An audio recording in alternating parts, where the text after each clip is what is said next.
wax kuma biirin qarannimadana uma heelin sidaan anu isleeh marka waxa weeye marka waxaan leeyahay war markaan dariiqii doorashada ku sii socono dariiqii doorashada markaan ku sii socono maxay tahay waa markaan hanaankii doorashada samaynayno markaan shuruucdeedii samaynayno markaan habraacyadeedii samaynayno wada tashiga ha loo badiyo inagoo nabdoon oo heshiis aan garoonka gaadhno taas kuraasta gobolada waqooyi wasiir Cismaan gudoomiyihii aqalka sare halkan jooga haddii doorashadii 2016 lagu laabtana gudoomiyihii baarlamaanka gudoomiyihii golaha shacabka oo dabcan aqal sare markaa ma jirin baarlamaanka ayaa soo doortay ayaa magacaabay xubnihii doorashada dadban ee gobolada waqooyi gudoomiye aqalka sare joogo oo ah oday goboladii ka soo jeeda diyaar ayuu u yahay gudiyo magacaabay talooyin oo soo bandhigay dawladdu way diiday gudi iyada magacaabay maxaa diidaya in cabdi xaashin looga dambeeyo hawsha oo loo ogolaado hadiiba habraacyadii hore la isticmaalayo inuu isagu magacaabo kuraasta gobolada waqooyi gudida doorashada xagad ka keentay gudoomiye golaha shacabka magacaabay وطلع عمر عبد الرشيد سو مغعابه iyo maxamed cumar arte oo ha ra'iisul wasaare iyo ra'iisul ana ku hayo wala iska waxa soo magacaabay Ismaan Jawaari ma soo magacaabin Jawaari ma soo umina dhaweynba shaqadiisana ma baahin waxa soo magacaabay Cumar Cabdi Rashiid Cali Sharmaarke oo ha ra'iisul wasaarihii xukuumadii Xasan Sheekh Maxamuud wasiir warqadii uu ku magacaabana waa hayna waan ku soo wadaa maba suurtagalba ma haba waa impossible Cumar Cabdi Rashiid baa magacaabay selectionka iyo soo jeedintana waxa lahaa ra'iisul wasaare ku-xigeenka maxamed cumar carte wasiirada qaar xukuumadda ku jiraan lagala tashan xubnihii beeshooda waa caan sheekadaas cidna dabadeed qof kale ha weydiinin maxaa jira sababtu waxay tahay halkan dowladda federaalku waxay haysataa mandatekii guud ee jamhuuriyadda oo dhan state somaliland la yidhaahdo oo ka obreed gareeyo 750 kursi sida isteediyada kale u maamulaan maanta ma jiro oo shaqaynaya sida dastuurka ku qoranna dowladda federaalku waxay mas'uul ka tahay gobolka markaa aan stateka ka tirsanayn sharciyan waa sidaa stateki markaa aan de facto u shaqaynayn sidiisii u shaqaynayn dowladda federaalka mas'uulka oo booskii gelaysa ila dalkoo dhan bayba ka mas'uul tahay xukuumadda federaalka haddii xubin golaha shacabka si fiican baan malayna dila socdo haddii xubin golaha aqalka sare ama xubin golaha shacabka ay magacaabayso guddi 750 xubnood ayaa xaq u yeelan lahaa mid walba inay soo magacaawdo guddi dabadeedna 750 guddi ilaa cabdi waaxil dhibaanun ixtiraam badan baynu haynaa sugoo kusoo waday waa statesman sug horta statesman waa ahlu sharaf waa ahlu karaamo laakiin caddaeen waa xildhibaan sug horta waa kusoo waday wuxuu mas-uul ka yahay golihiisa hebelow hadal hebelow fadhiiso ayuu guud alla yaqaana speaker baa la yidhahdaa shaqadu qabtaa waxa weeye hebel baa codka kaa horeeya adigu ma lihid وانا حلبانون وانا مشرح حلبان سوقدي حق الله حق ميلو كغا قرانتahay وين علمنا لا سيو غديدو سو قرو حلبان isaguna reeruqooyi حق uu leeyahay haduu yeesho laakiin dawlad mandate leh maxaa la rabaa xildhibaanku sababta aanu soo qorayn waa maxay xildhibaanku amniga ma sugi karo gudida dhaqaalaha ma sugi karo ma xarayn karo meel ma geyn karo tababar ma siin karo shaqo uma qaban karo waxa dawlad baa qabata waa shaqo dawlad imika soo dawladdu hawshoodii dhan mas'uul kama aha amnigoodii tababarkoodii dhaqaalahoodii noloshoodii meelmarintoodii facilitation baa la yidhahdaa facilitationka waxa weeye in la abaabulo si doorasho dalka uga dhacdo waa shaqada dawladda sababtaasaanu gudoomiye aanu una dhawaanba karinba umana dhawaanba karo shaqadu waxay u baahan tahay shaqadani waa shaqada secondly arrin kale ku sheegay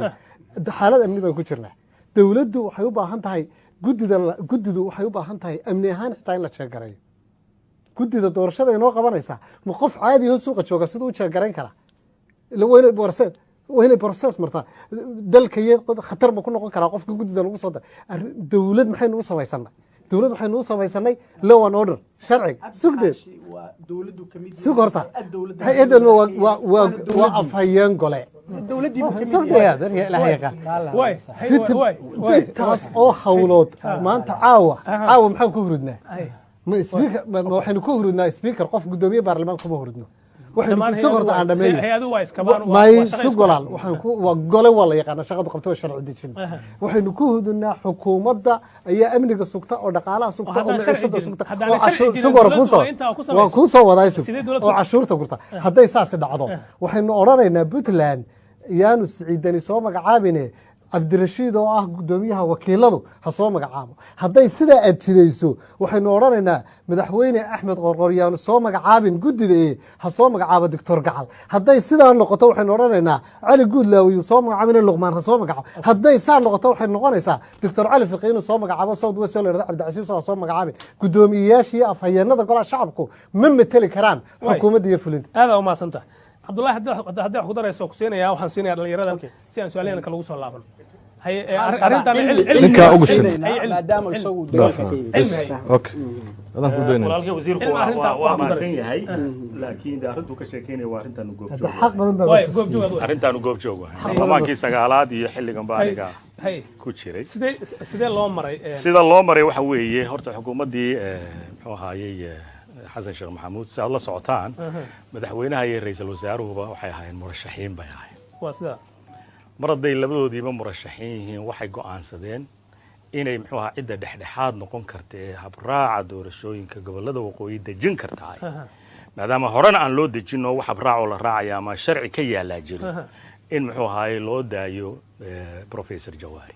oo ah gudoomiyaha aqalka golaha shacabka baarlamaanku marka gudoomiyaha baarlamaanka because golaha shacabku wuxuu taagnaa baarlamaanka aqalka sare ma jiro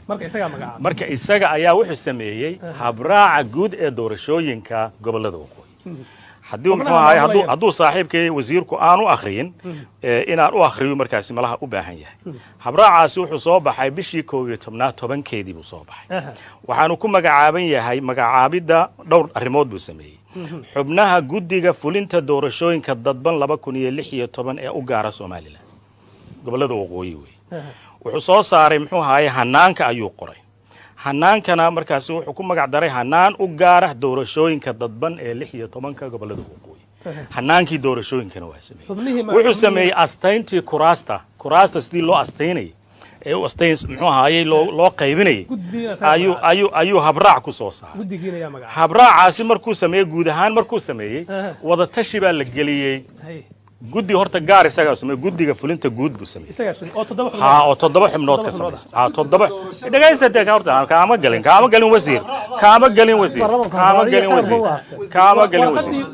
galin wasiir kaama dhex galin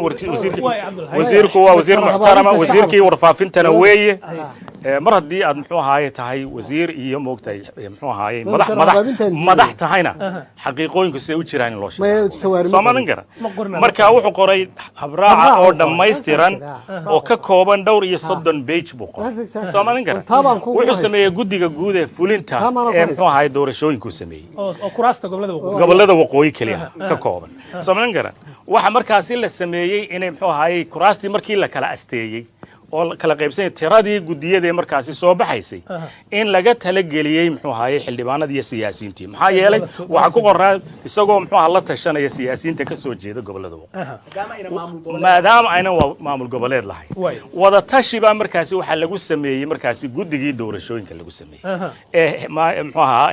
heer muxuu ahaay Soomaaliland ahaa lagu sameeyay wada tashiga marka la sameeyo xubnaha la sameeyo waxa loo gudbinayaa xukuumadda in xukuumad kale ma sameynaysid waxa loo gudbinayaa xukuumadda waxa moogtay ku soo saaraysa wareegto ku soo saaraya xukuumadda ra'iisul wasaaraha ku soo saaray halkaas markaasi muxuu ahaayay uu ku leeyahay inuu muxuu ahaayay ku soo saaro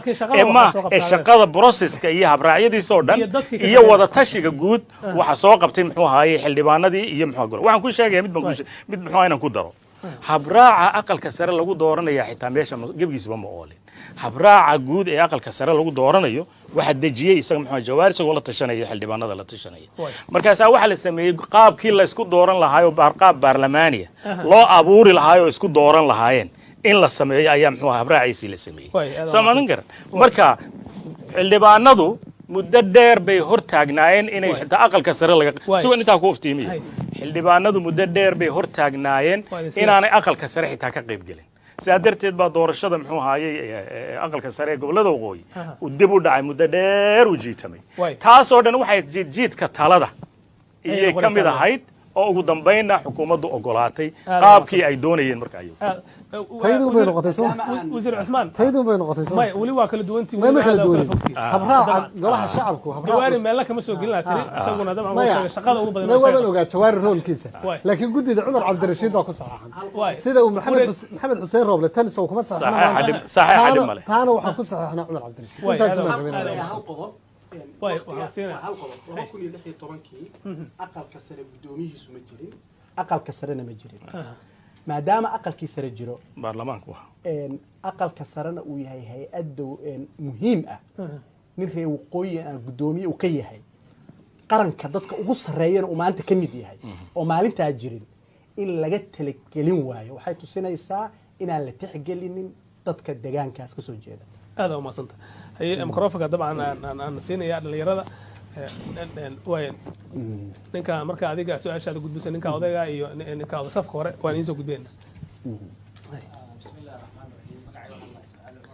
waxaan jeclaan min hal su'aal aan ka dhigno si aan dhamaantan uga faa'iideysano hadii saaxiibka su'aashi aad jecleed uu isaga weydiiyay ina ka tanaasuso oo dadka la afrtay markaan ku cesho magaca waxa la Ismaaciil Cumar Dalmar aad baan ugu maadsanahay Universal walaalkeen hogaaminayo banalka waxaan u jeedaa dooddu way adkaatay laakiin waxa markii la hadlay in loo hadlo si xaqiiqana oo jiddi ah loona doonayo dadka iyo dalka maaha qofku inuu shakhsiyadiisa iyo dantiisa dalka ayaa wax kasta ka weyn waa taas tan koowaadna نعرف وحيري السياسي يفكر الانتخابات أما المواطن يفكر أجيال القادمة ومعنى ذي قفك السياسي وحو كفكر على الدور شذا بس لكن كمواطن كأه وضلك استيتمنت لو يقان ضدك دول كفكرها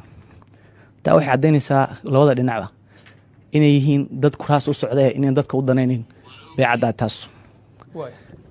أبو أسمع لوحي وحله يبشدون نمو على سهله nin walba haruub buu tushto